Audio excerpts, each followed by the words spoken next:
Senhor Jesus, Divino Mestre, agradecemos a Ti por esta oportunidade, por aqui estarmos retomando nosso estudo semanal do Apocalipse, com base nos estudos do nosso companheiro Honório Onofre de Abreu. Utilizou o conhecimento espírita para explicar o Apocalipse, versículo a versículo, em Espírito e Verdade, com as chaves que o Espiritismo proporciona,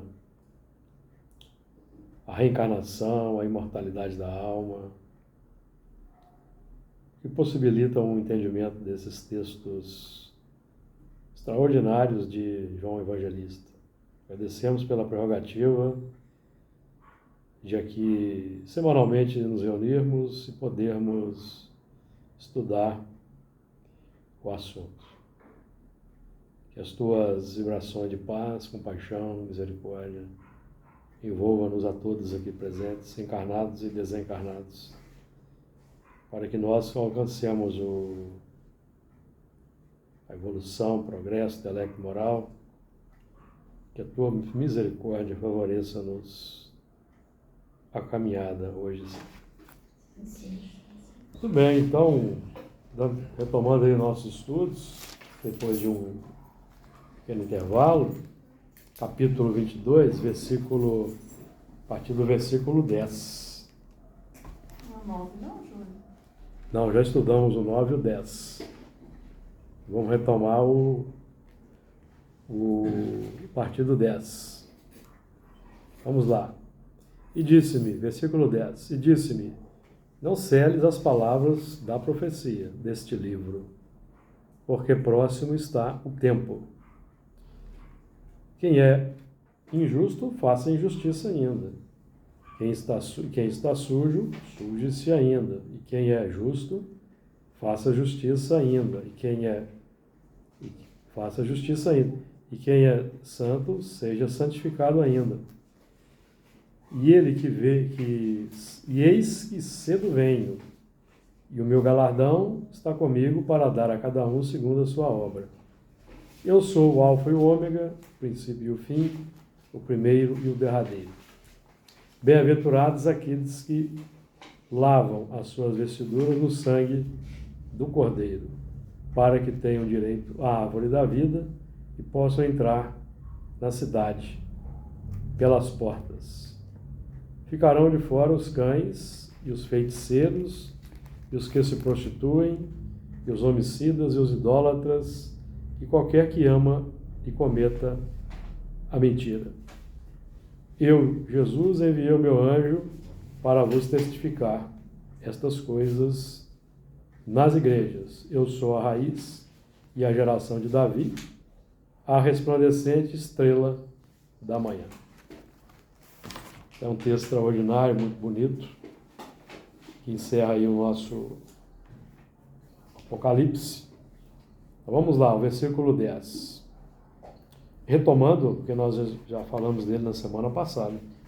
E disse-me, não celes as palavras da profecia deste livro, porque próximo está o tempo. Nós já falamos desse ponto.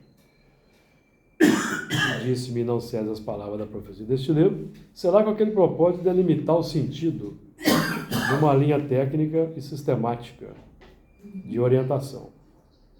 Porque nenhuma escritura da profecia é de particular interpretação, como diz Pedro. Mas o Espiritismo proporciona a chave que falta para entendermos o Apocalipse em profundidade. Porque sem nós compreendermos a lei da reencarnação e da imortalidade, fica difícil entender esse texto. Porque esse texto é falado para os mesmos espíritos que voltariam no tempo.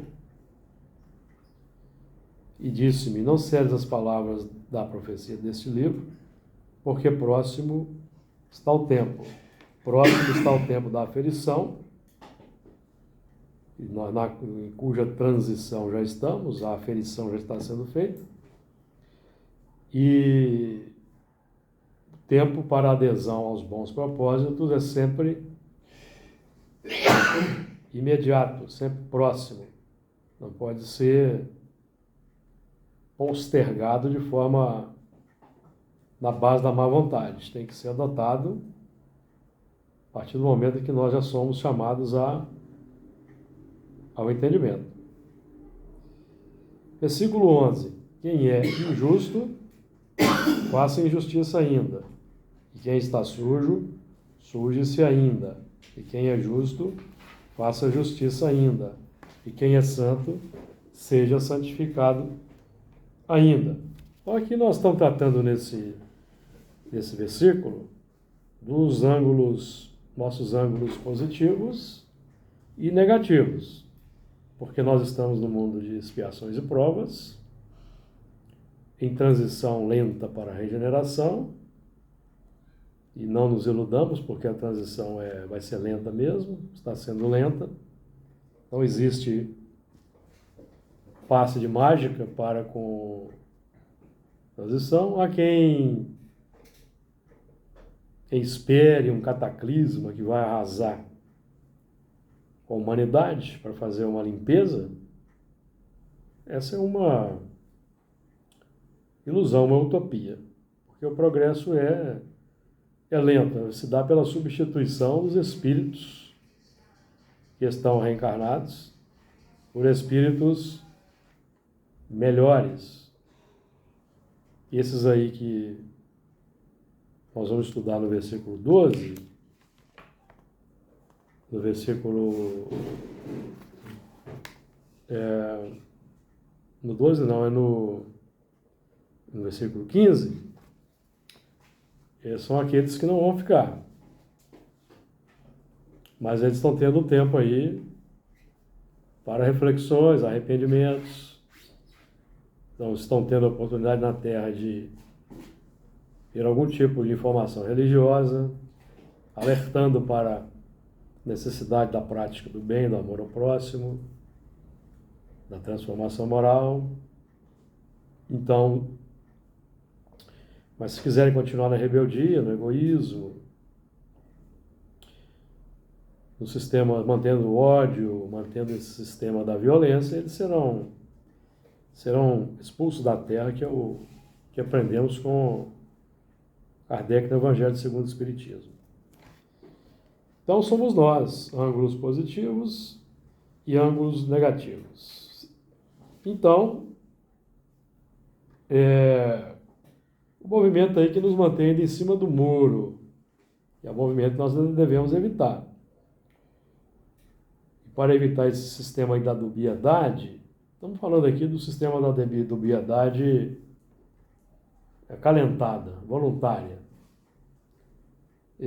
Precisa operar com determinação pessoal para vencermos definitivamente essa tendência que ainda nos mantém nos mundos de expiação e prova. Os mundos de expiação e provas são mundos dessa categoria por causa dos espíritos que estamos aqui reencarnados, espíritos imperfeitos, espíritos já uma certa estrada evolutiva, mas rebeldes. Não queremos amar o próximo, não queremos praticar o amor, a bondade. Então somos os rebeldes. Só vou terminar o raciocínio, Fernando, guarda aí um minutinho. Essa transição, nós já estudamos já aqui, por exemplo, sobre o morno, aquele que não é nem frio nem quente, e é esse aí são esses elementos aí que estamos aqui abordando. Transição entre os dois estados. Mas o morno é aquele que ainda tem uma certa saudade com o estado anterior. Sente aquela vontade de continuar fazendo aquelas coisas. Já sabe o que precisa mudar, mas tem uma saudade do passado. Quer continuar praticando o que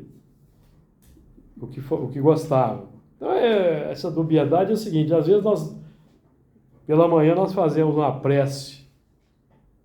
Pela manhã fazemos uma prece, às vezes à noite nós estamos abominando alguém ou alguma coisa. É dubiedade. Nós ainda não conseguimos manter uma estabilidade ao longo do dia no plano já que o Espiritismo aponta. Nós ainda não desenvolvemos essa estabilidade. Ficamos na transição, oscilando no mundo interior. Como se o sinal fosse inconstante ali, né? Até que a gente consiga, pela determinação pessoal, utilizando a vontade e quebrando essas cadeias que nos mantêm nos hábitos antigos, nós não vamos tendo dificuldade. É muito difícil o movimento. O querer, né? Vemos aí a Terra como está. Os movimentos de ódio, os movimentos de desamor, mantidos por religiosos, por exemplo, de várias denominações, refletem essa dificuldade da transição, em que já se vislumbra o reino de Deus, plano superior, mas não conseguimos romper com o egoísmo, o orgulho, que vai mantendo o ódio. Mas você acha que o meio, ele interfere O significativamente? meio é o resultado nosso. Nós vivemos no meio que nós construímos. Sim, Que nós elaboramos ao longo do tempo. Nós colocamos um tijolinho, cada um de nós ao longo das existências, colocamos um tijolinho no alicerce desse meio. Então nós temos que vencer o meio. Jesus disse, eu venci o mundo. Nós queremos vencer no mundo. Sim. Queremos vencer no mundo. Então nós temos que vencer o meio, nós elaboramos o meio. Nós temos que, como é que nós vamos vencer esse meio? Elaborando um novo meio. Eu dou sempre aqui o exemplo da reunião mediúnica da desobsessão, em que nós temos dificuldade às vezes com a disciplina nos momentos que precede a reunião, em que nós temos que manter um cuidado com a conversação. Estou usando isso para ilustrar o grau da dificuldade. Porque a gente aprende com os espíritos que devemos entrar no recinto, ficar em meditação, fazendo uma leitura, esquecer o mundo lá fora, conversar aquilo que seja proveitoso para os espíritos sofredores que estão aqui aguardando a reunião. Então, nós, ao chegarmos aqui, nós estamos saindo do mundo e entrando numa outra dimensão, outro meio, que é o meio no qual não estamos acostumados, de espíritos nobres, de uma linguagem digna, conversação edificante. Então, o que acontece? Chegamos aqui e queremos enxertar o meio lá de fora aqui. Aí vem a conversinha sobre amenidades, né? Política, religião, futebol, viagem de fulano, viagem de ciclano. Então, é a dificuldade. Então, se nós que somos espíritas, estamos estudando espiritismo, já temos, por exemplo, aqui os conhecimentos sobre a reunião de desobsessão que estamos participando, da disciplina que temos que manter. E calejados aí já de algumas décadas de trabalho. Nós, com o conhecimento que temos dificuldade em vencer o mundo lá de fora, aqui nesse pequeno espaço. Não conseguimos, e vamos imaginar a massa da humanidade. Estou falando dessa dificuldade. Então, a nossa dificuldade, a dificuldade é nossa. E eu sempre estou tendo que falar aqui sobre isso no grupo. Hoje eu já falei no meio do fim de semana, mandei uns áudios, não sei se nem todos escutaram os áudios que eu enviei. Hoje eu fiz um texto. Mas por quê? Porque é a dificuldade da transição. A gente está vislumbrando o reino dos céus, as esferas superiores, mas nós gostamos ainda da confusão do... Então a gente acha que pode chegar aqui e conversar amenidade. Dar um sorrisinho, ficar dando sorrisinho, contar até uma piadinha. Esquecendo as recomendações que a gente estuda nos Obsessão, certo? Por exemplo. Então, uma reunião de desobsessão é um laboratório para nós exercitarmos o quê? Elevação espiritual interior. Qualquer reunião mediúnica é um laboratório para a gente exercitar o movimento de descolamento do mundo de expiação e prova.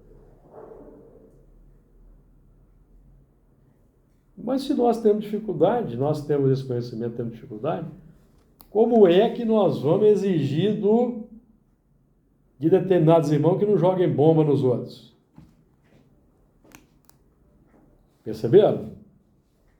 O grau da dificuldade? Então o assunto é sério. Não sei se eu te ajudei aí, Alana, com a questão do meio. Porque o espírito reencarna no meio que ele merece. Ele tem que vencer o meio que ele ajudou a configurar. Nós temos que vencer o meio que ajudamos a configurar. Não da forma tradicional, na base da violência, mas como Jesus exemplificou. Diga lá, Fernando, você queria falar? Uma coisa que eu estou até rindo aqui. Não, uma delas é que essa dubiedade, por exemplo, ela pode se dar também com aquele cara da lei do Gerson, né? Que só quer levar vantagem. É a mesma coisa. E vai de acordo com a maré que É a mesma coisa. a ele. É a lei do mais forte prevalecendo, a lei do mais forte. Kardec fala disso no Evangelho segundo o Espiritismo, capítulo 9, item 5. Ele fala lá o que vai acontecer com os que ainda querem manter na Terra a lei do mais forte. E é exatamente isso, o outro raciocínio que eu tive aqui, de repente. Às vezes eu falo muito aqui nas reuniões, aqueles elementos, qualquer coisinha está soltando os bichos. Um dia desses eu estive raciocinando a respeito de soltar os bichos. Isso é muito sério.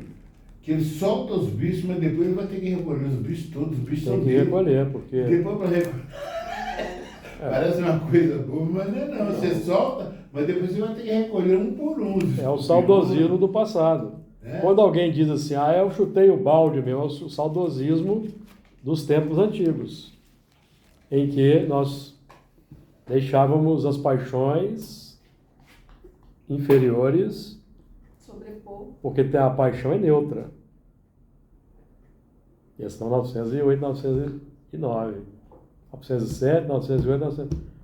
A paixão é neutra. Como assim? Paixão é o entusiasmo. É o desejo exacerbado. Então, por isso Kardec fala na questão 907, que a paixão pode levar à realização de grandes coisas. Qual paixão? A paixão pelo estudo, pelo trabalho, pelo comprometimento com a doutrina pode levar à realização de grandes coisas. A paixão pelo futebol, pelo prazer sensual, vai levar para outras realizações, sabia? Então, a paixão é o excesso do desejo. Então, qual que é o problema? O problema é o desejo. Nós temos que saber identificar qual que é o desejo que nós temos. Tem o desejo de profundidade, aquele desejo que é o foco central do indivíduo. O Fernando deu um exemplo, levar vantagem em tudo. É um foco interior, um desejo. Então a paixão vai levar à realização daquilo que o desejo propõe. O desejo tem que ser controlado. Qual que é o controle do desejo? As diretrizes que Moisés deixou no Decálogo. Diretrizes para os desejos, as paixões, para os impulsos naturais, que são as leis. As leis são os impulsos naturais, As os leis instintos. é que regulam. As leis são os impulsos naturais, leis. Estou falando de que é lei. Lei é o que é o impositivo. Então a lei, que nós chamamos de lei, é uma dimensão que nós não entendemos muito bem ainda. A lei não é não matarás, não roubarás. Não, isso é diretriz para os impulsos, que são as leis, os instintos. Porque, se não houvesse o instinto de matar, não haveria um dispositivo na lei, na diretriz, não matará, não precisaria. Porque ninguém mata. Para que vai ter? Então a gente precisa saber separar. Eu costumo dizer que a lei existe por causa da nossa rebeldia. Pois é, a lei é a diretriz para regular as relações, os desejos, proteger o fraco contra o forte. Está lá no Evangelho segundo o Espiritismo, capítulo 9, item 5. Proteger o fraco contra o forte. Por isso que temos as leis. Porque no mundo como a Terra, o egoísmo predomina. Então, aqueles que têm mais poder são insidiosos. Eles têm artimanhas. Usam de estratégia, por isso que tem as leis, camuflam os seus interesses. Escondem da sociedade os seus interesses. Se apresentam como cordeiros. Falando em religião, falando em evangelho, mas são lobos, Jesus é que falava isso. São lobos enganadores. Então as leis humanas são para proteger os humildes, os fracos desses poderosos. Nós estamos vendo na Terra um exemplo clássico do abuso de poder, que é a guerra da Rússia contra a Ucrânia. Abuso de poder egoístico de alguém que não ama a humanidade, que quer impor o seu desejo sobre outras coletividades. Então, perceberam? Por quê? Porque a paixão leva à realização de grandes coisas, tanto para o bem quanto para o mal. Nossa, isso tem tudo a ver com o filme que eu vi ontem de Einstein. Perfeito. Da Netflix, Einstein a bomba? Sim. Sim. Tá lá na minha lista para ver. Então, por exemplo, questões aqui, 907. Vamos ler aqui, 907, 908.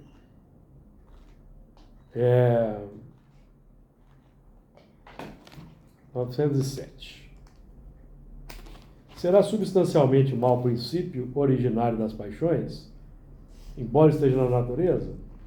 Princípio originário das paixões, os impulsos, os instintos, os desejos,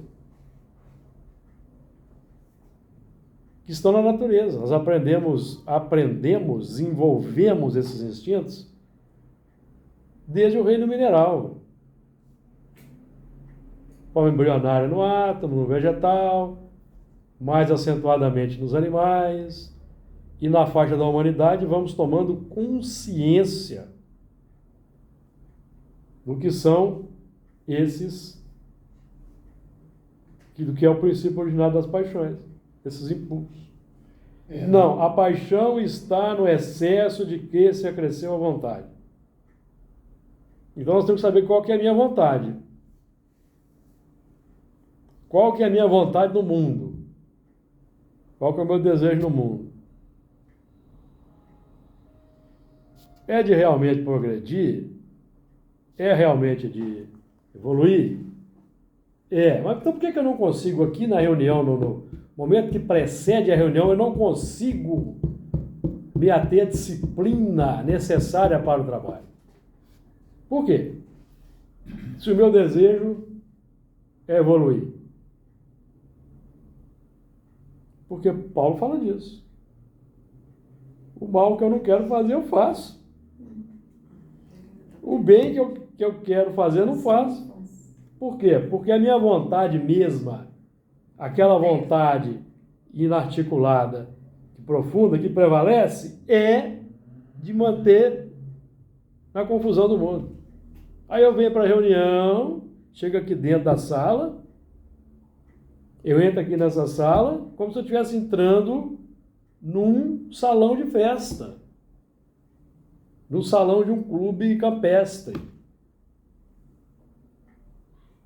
Vou conversar amenidades. Ah, como é que foi a viagem? Ah, para onde fulano vai? Entendeu? Igual criança. Igual criança. Aí o coordenador fica sendo radical. O coordenador não tirou da cabeça dele. O coordenador baseia no livro de desobsessão. Eu estou fazendo tudo isso aproveitando didaticamente o nosso trabalho da reunião mediúnica para falar, para nos alertar, para o cuidado de julgar as pessoas que estão fazendo o mundo. Porque se nós não conseguimos calar o mundo aqui, já vindo preparado, já sabendo o que eu tenho que fazer aqui, como é que eu vou exigir do outro que está num grau evolutivo mais aquém do meu? Perceberam? Dificuldade? Então, tanto que as paixões podem levar à realização de grandes coisas. Então, nós estamos desenvolvendo aqui uma paixão pela doutrina, uma paixão pelo bem, uma paixão pelas disciplinas que o trabalho proporciona. Tem que desenvolver uma paixão. E mesmo a paixão material, né? Me vem à mente que agora, Brasil Colônia, a paixão pelo ouro e diamante fez com que os bandeirantes saíram fundando cidades por aí no Brasil. Já hoje, a paixão pelo ouro está destruindo a Amazônia. Vai destruindo. Diferente, Então, né? a paixão... Aí já é um egoísmo. Aí, por isso que Kardec perguntou aqui Aí ele continua, os espíritos continuam a resposta. O abuso que dela se faz é que causa o mal. A 908. Como se poderá determinar o limite entre as paixões e onde as paixões deixam de ser boas para se tornarem más? As paixões são como um corcel que só tem utilidade quando governado e que se torna perigoso desde que se passe a governar. Uma paixão se torna perigosa a partir do momento em que deixais de poder governá-la e que dá em resultado um prejuízo qualquer para vós outros ou para outrem. Então Kardec tem que ter um comentário muito interessante. As paixões são alavancas que decuplicam as forças do homem e o auxiliam na execução dos desígnios da providência. Foi o que você citou aí com os bandeirantes, desbravando lá para levar um desenvolvimento, certo? Mas, se em vez de as dirigir, deixa que elas o dirijam, cai o homem nos excessos e a própria força que, manejada pelas suas mãos, poderia produzir o bem, contra ele se volta e esmaga. Então, no campo mesmo do nosso trabalho, a paixão pode se tornar fanatismo, fundamentalismo. Que não é recomendado. Lógico que não.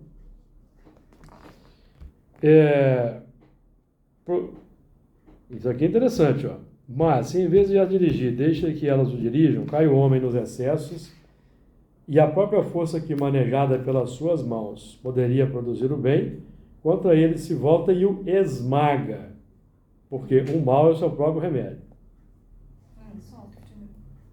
Você está tendo um exemplo no seu lar, na sua família. Nós estávamos conversando sobre isso. É o que está acontecendo aqui, ó. Paixão se volta contra ele e o esmaga. Então, nesse momento, é prece. E prece e pedir os espíritos a sensibilizar de alguma maneira. Todas as paixões têm... Olha, isso aqui que é importante, ó. Todas as paixões têm seu princípio num sentimento ou numa necessidade natural. É o que nós falamos. É o abuso de um desejo, uma necessidade, de um sentimento. Então ela é neutra. Paixão é neutra. Paixão ela é dirigida pelo desejo, pela necessidade.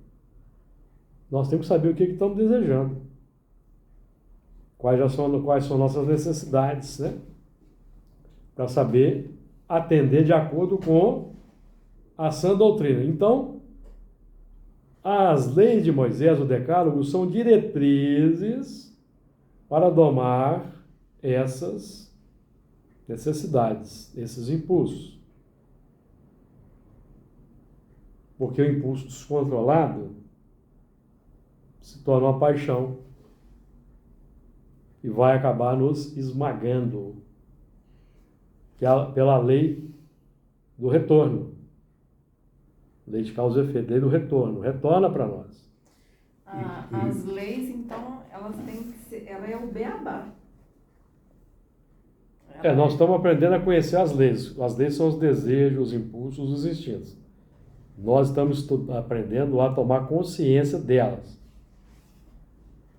Tá? Porque os desejos são impositivos, ou não são? São. Mas com as leis a gente consegue dominar. Com as diretrizes. As diretrizes a gente consegue dominar. Se tivermos vontade. Isso. E se querermos. Isso. Então, esses que estão aqui, quem é injusto, faça injustiça ainda. Esses que estão nessa faixa não querem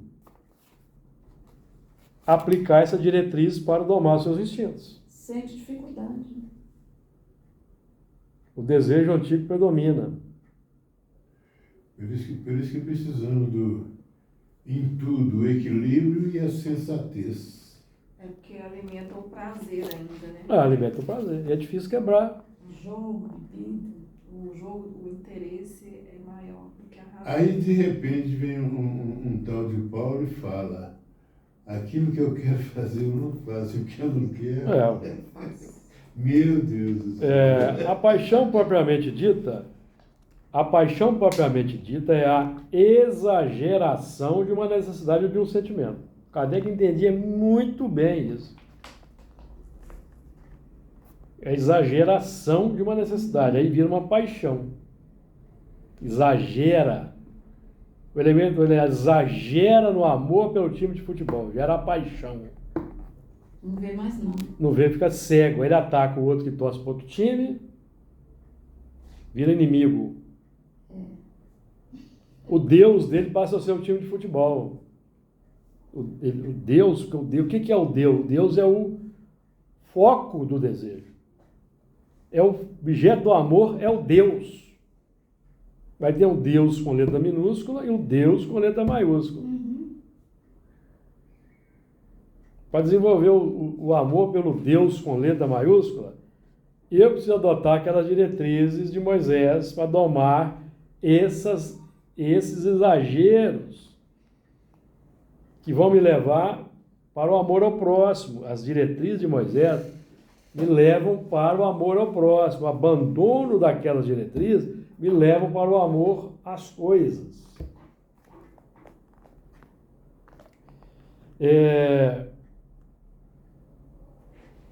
Está no excesso, a paixão propriamente dita é a exageração de uma necessidade ou de um sentimento. Está no excesso e não na causa.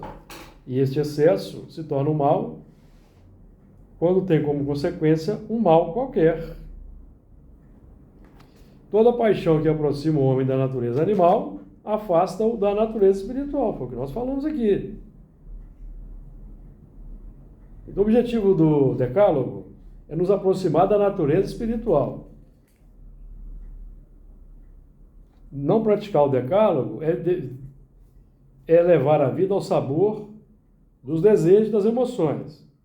Quando o espírito já é um espírito que progrediu moralmente, na pauta do que aprendemos aqui na questão 894, que já desenvolveu as virtudes, Está tudo certo. Ele vai Não se seguir, deixa dominar. ele vai seguir as virtudes. É. Mas como a maioria de nós ainda está no meio do caminho, ou perto da origem, então, a gente se deixar, se conduzir pelo desejo, deixa a vida me levar, a vida leva eu, na pauta do desejo, nós vamos ser esmagados, vamos aproximar da natureza animal. Aí vem Paulo novamente e fala, tudo me é lícito, mas nem tudo me convém. Eu que tenho que saber, né? Você tem que saber identificar É a o certo, sensatez, né? o certo e o errado, É a sensatez. o bem e o mal, para saber o que convém e o que não convém. Com base aí no que temos, estamos aprendendo, né? Então, essa dubiedade nos mantém nessa situação aí. De manhã a gente faz uma prece, de noite a gente está odiando alguém, está criticando lá o político de forma veemente, de forma descaridosa. E tem a crítica construtiva, tem a crítica pertinente, na análise, isenta das coisas. E tem a crítica descaridosa, a crítica lamentável. Então, nós estamos aqui estudando, tendo como foco aqui o Apocalipse, usando até um termo que o Honório gostava muito de usar nos estudos dele que eu estudei. Estamos aqui trabalhando para alavancar a evolução consciente, identificar o desejo, saber quando ele pode ser atendido, aguardar o momento certo, ter um momento certo para tudo. Tem o Eclesiastes lá, há um tempo certo para tudo. Então você tem que saber levar isso em conta. Para nos libertar desse ciclo de reencarnações em mundos, expiação e prova. Então está nas nossas mãos a retirada, a saída. A retirada desse movimento, né? É interessante, estou vendo aqui uma frase aqui, que ela diz muito. Sem escamotear ou nos ludibriar, aparentando ser o que nós somos. Quer dizer, quando nós às vezes queremos ludibriar, nós ludibriamos é nós mesmos. É o lobo em pé de cordeiro. Ele quer passar uma imagem que não é verdadeira. São os falsos profetas. Tem um conhecimento religioso e manipulam as massas.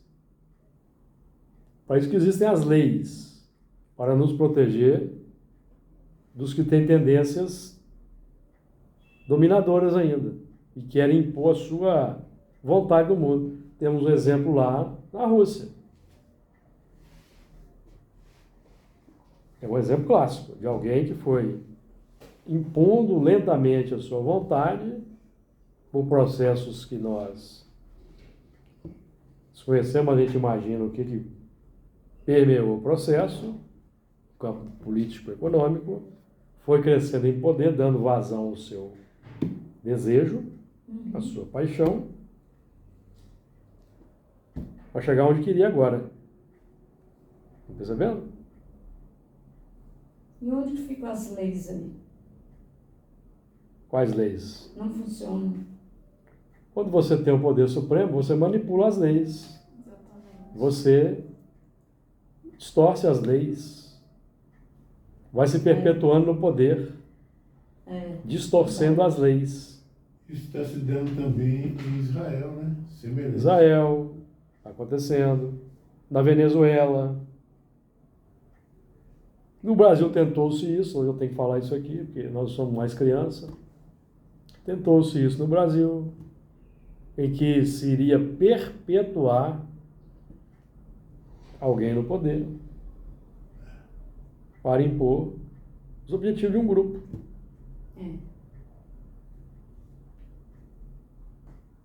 certo? Que ainda insiste. Mas nós temos leis fortes, instituições fortes, que protegem a sociedade. Porque nós vivemos numa democracia. A democracia nasceu no coração de Jesus, segundo Emmanuel, para beneficiar a terra, contra aqueles que querem impor sua vontade. Por exemplo, na história, podemos lembrar aqui, com todo respeito a esse espírito, que temos a esse espírito, podemos lembrar de Júlio César, que acabou com a República Romana para se impor como ditador. Então, é o desejo individual se sobrepondo ao coletivo. Então, até quando vai durar esse processo? Até quando nós quisermos mudar. Porque aprendemos no Livro dos Espíritos, por exemplo, na questão 1018, 1019, vou ler só um pequeno trecho aqui, só para nós vermos a complexidade do assunto. Nós estamos trabalhando aqui esse assunto, tá? Mas nós temos que entrar na política, temos que entrar na... Aqui nós não temos tabu quanto a certos assuntos. Né? Porque Jesus tinha um. Nós não temos preferência ideológica partidária, eu não tenho.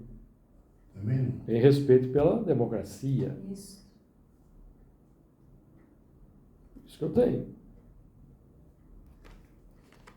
Na questão Os partidos são falsos, né? Todos eles. Se o nosso modelo e guia é Jesus, nós enchemos a boca para falar que Jesus é o modelo e guia, e Emmanuel ensina que a democracia nasceu do coração de Jesus, Temos que falar. então nós temos que falar, certo? E Para quem ainda não concorda. E o cerne de tudo isso é o amor. Aqui ó, o bem reinará, poderá jamais implantar-se na terra o reinado do bem? 1019. O reinado do bem, o bem reinará na terra quando entre os espíritos que a vêm habitar, os bons predominarem, porque então farão que aí reine o amor e a justiça, fonte do bem e da felicidade. Por meio do progresso moral, praticando as leis de Deus, é que o homem atrairá para a terra os bons espíritos, praticando os decálogo. É que o homem atrairá para a terra os bons espíritos. Nós é que atraímos os espíritos que aqui reencarnam. A massa da humanidade. Jesus e os técnicos gerenciam. Mas existe uma lei natural de atração entre os mundos.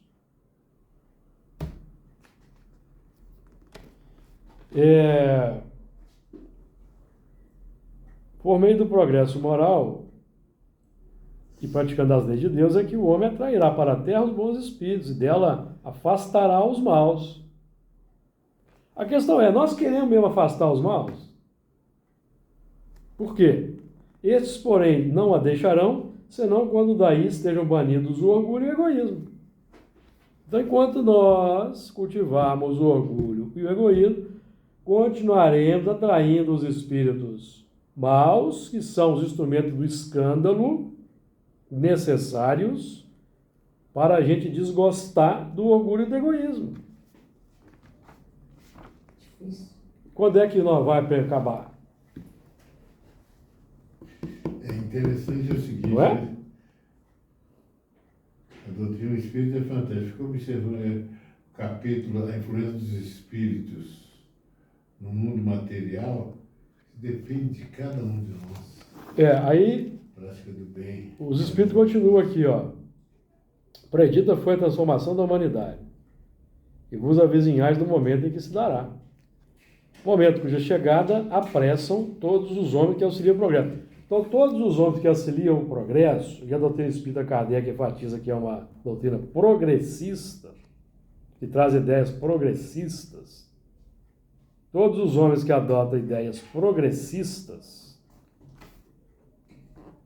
auxiliam o progresso.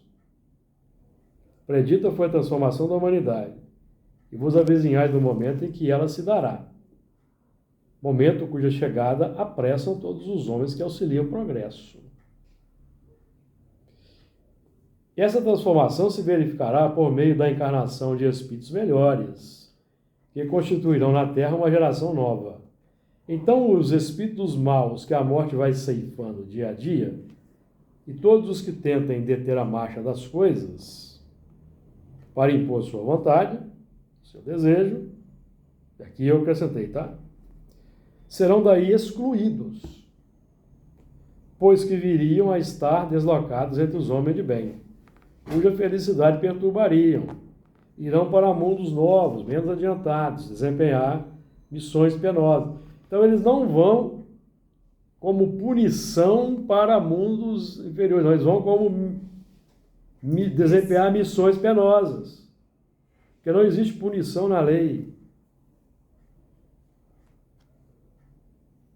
Missões no mundo áspero, no mundo árduo, onde eles vão reajustar o quê? Desejos, emoções, sentimentos que continuam distorcendo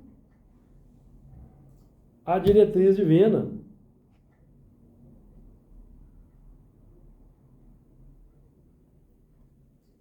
Trabalhando pelo seu próprio adiantamento, ao mesmo tempo que trabalharão pelo de seus irmãos ainda mais atrasados, que são os nossos irmãos Você disse uma coisa muito interessante. da infância da humanidade. Os espíritos progressistas, né? Está lá na Gênesis, Sim. capítulo No entanto, a gente 18. Eu, inclusive, quero encontrar com um amigo meu, vou tentar desenvolver o pensamento dele. Nós somos conservadores. Conservadores de quê? Sim, nós vamos conservar, nós conservamos o que o desejo, nós conservamos basicamente o que o desejo quer. O negócio é evolução, né? O que nós temos que conservar? Nós não temos que conservar mais o orgulho e o egoísmo. Nós já temos estudado aqui. Kardec deixa muito claro lá que a sociedade futura, a lei que vai predominar é da fraternidade, solidariedade e caridade. É a lei do amor. Basta estudar o capítulo 18 da Gênesis, itens 5, 6, 7, 18 e 19. Mais o 25, o 26 e o 27. Das Gênesis de Kardec. Gênesis de Allan Kardec. Beleza. Capítulo 18, itens 5, 6, 7, 18, 19, 25, 26 e 27. Fala da geração nova. Capítulo 5? Não, Fernando. Capítulo 18, itens. Tá. 5, 6, 7, 18, 19, 25, 26 e 27.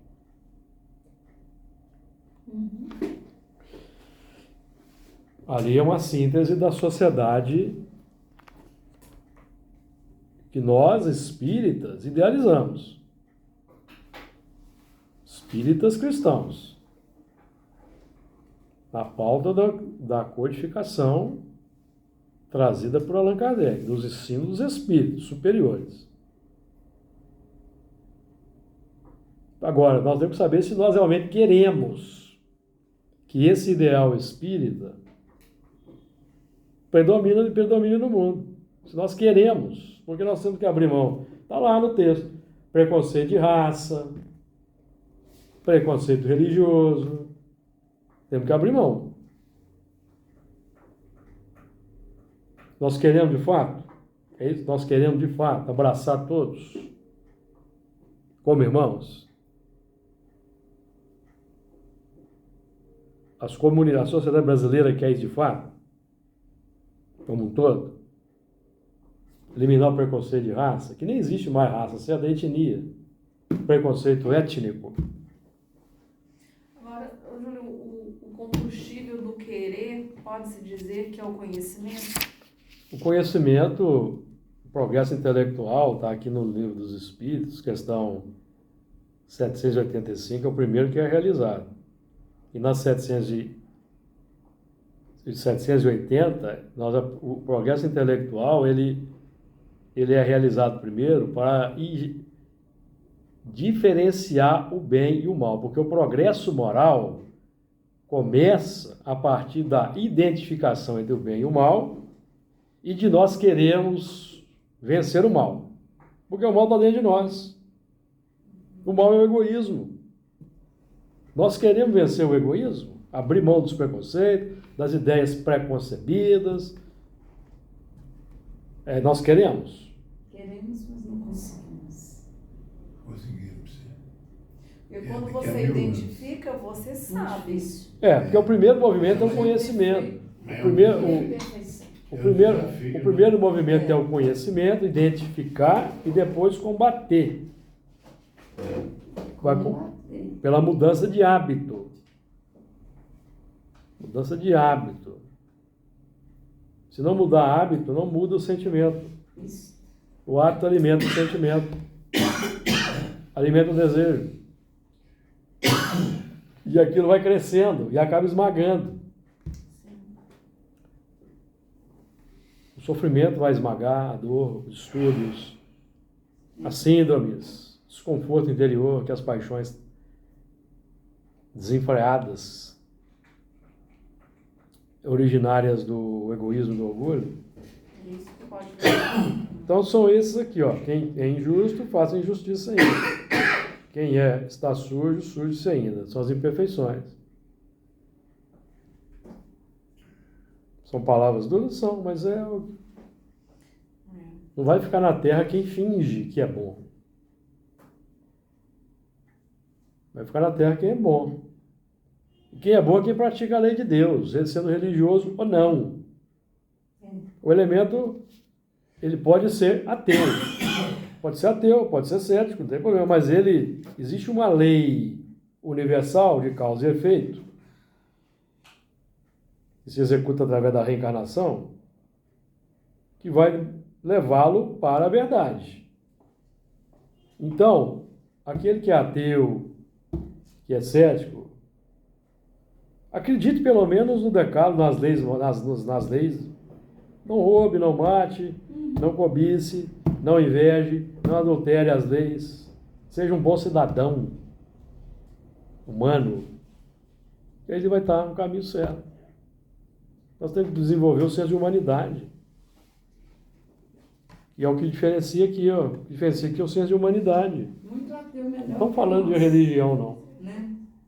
Tem, lógico que tem. Está na questão 894 do Livro dos Espíritos. Lugar, né? Depende da pessoa. Deus está em todo lugar. Sim. Duas ou mais pessoas reunirem meu nome, eu me estarei. Mas aí você está falando dos religiosos. Você está falando do ateu. Eu falei com Um ateu. O ateu não acredita em Deus, mas se ele é bom por natureza, já tem um progresso anterior, está bem. Não precisa da religião. E ele pode ser um espírita, aquela que o Kardec fala que conhece um espírita. Pela transformação oral, mas estão falando de espírita. Aí já não é ateu mais, né? Não, mas eu falo assim, na capacidade que ele tem de domar suas imperfeições. O espírito é verdadeiro. Verdadeiro espírito. Verdadeiro espírito. Mas ele não pode ser um espírita sendo ateu, não. Não tem como. Fala assim, no sentido de... Porque o ateu é quem não acredita em Deus, na existência da alma e na reencarnação. O ateu é quem não acredita nisso. Para o ateu só tem a matéria. O ateu acredita na ciência, né? O ateu só acredita na matéria. No que vê. Ele precisa, Então, o que ele precisa ser, o ateu? Ele ter a conduta. Senso de humanidade. Ser humanista. Se ele não consegue ser religioso, que ele seja humanista. Vai estudar o humanismo. O que é humanismo? Vai estudar o que é humanismo e pratica o humanismo. Que é o amor ao próximo, numa linguagem não religiosa. Você está falando que o ateu pode ser melhor que a gente? Pode, não pode, porque ele pode ser no sentido humano, que o Júlio está falando, mas ele não tem o reconhecimento espírita. O melhor é aquele que mais ama e pratica o bem, esse é o melhor. Exatamente, então não tem colocar ele Não, como... mas nesse sentido aí pode ser o ateu, Pode, ué. que mais ama e pratica. É, ué, sim, ué. Não tem que ser religioso, não. É porque a religião é um fogo, Na revista e o do- ateu... Ele não tem que conhecer Jesus como modelo. Não. Na, Ele bom, não precisa- não, na atualidade da Terra, não. Ele precisa amar o próximo, praticar o bem. É isso que nós precisamos. Precisamos de religião. Precisamos de ter um templo ali. Ah, frequenta aquele templo. O que nós precisamos? É amar o próximo, fazer o bem. Isso. Ajudar o próximo. Respeitar os diferentes, os elementos que nós consideramos anormais, respeitar como eles são, porque eles estão aí porque Jesus permite que eles estejam. Deus permite que eles estejam. Aí, a vida permite que eles estejam. O universo permite que eles aí estejam. Vamos respeitar. O mundo precisa de religião, tem muita religião. O mundo precisa que as pessoas pratiquem o amor que as religiões pregam. Mas ao invés de praticar a religião que o amor que a religião prega, os religiosos estão disseminando ódio. Em nome de Deus. Em nome de Deus. Como é que nós ficamos? Estamos aqui, ó. Quem é injusto, faça injustiça ainda. Quem não é justo. Então, na revista Espírita tem os Espíritos dizem lá, no futuro deixará de haver religiões. Essas religiões que, como organizadas, não vão existir. Vai existir a religião natural. Aí o elemento que é ateu hoje, que é bom, que faz o bem, não acredita em nada, em Deus, na vida espiritual, mas ele é bom, faz o bem, ele vai desencarnar, vai continuar vivo, vai ter uma boa assistência no mundo espiritual, porque ele já está irradiando o amor. Quando voltar aqui na Terra, ele vai conhecer imortalidade, reencarnação, mediunidade. Até a hora que ele estiver pronto para poder. É porque na regeneração, isso vai ser um conhecimento na regeneração, vai ser um conhecimento natural. Sim. Imortalidade, reencarnação, pluralidade dos mundos, comunicabilidade dos espíritos, isso vai ser conhecimento natural. Lá na regeneração, lá na frente. Porque são leis da natureza, imortalidade, reencarnação, vida espiritual, pluralidade dos mundos habitados, comunicabilidade dos espíritos, influência dos espíritos, são leis naturais. E nós ainda vamos descobrir com grande escala no mundo. Por enquanto, só nós espíritas que estudamos. Espíritas, esotéricos, paranormais. A grande massa ainda não. Mas no futuro, vai ser um conhecimento basicão. Que Jesus nos ilumine.